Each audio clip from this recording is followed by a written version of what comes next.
This is a slide of large intestine. This is the surface. This is the surface of the large intestine. You cannot see any elevations from the surface. So, from the surface extending into the lamina propria, these are the intestine mucosa filled with intestinal glands. You can see the intestinal glands.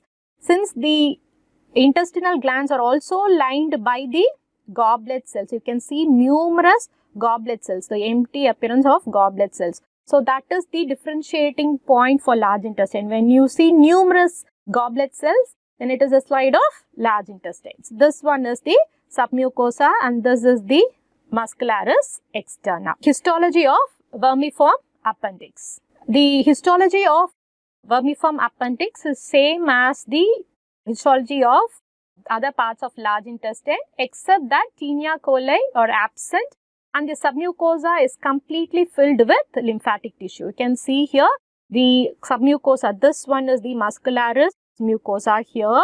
So, these are the intestinal glands and here this whole submucosa here the whole thing is filled with lymphatic follicle. You can also observe the fat cells in the submucosa. This is the appendix slide in 10x magnification. This is 4x magnification where you can completely see the lumen. Here this is the 10x magnification.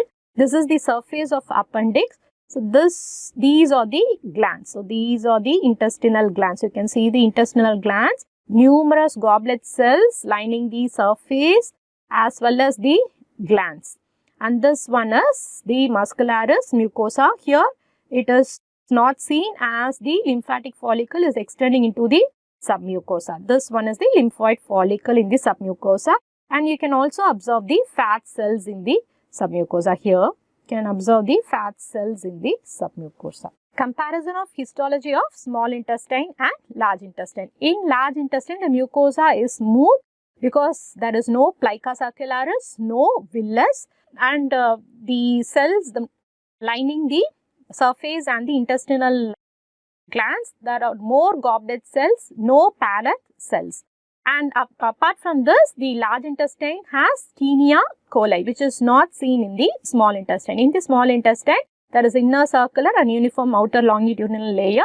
In the large intestine, the outer longitudinal layer is thickened as 3 bands called as Taenia coli.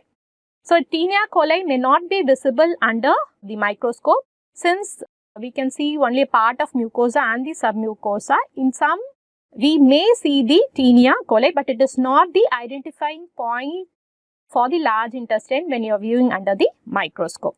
So, the presence of more number of goblet cells, absence of villus says it is a slide of large intestine. So, this is a comparison of small intestine and large intestine. You can see here, this is the surface of the small intestine.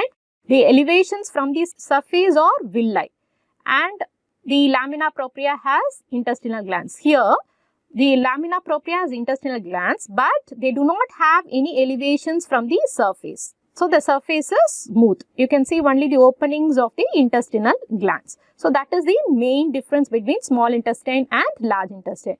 And in the muscularis externa, you can see thickening of the longitudinal layer as the Taenia coli.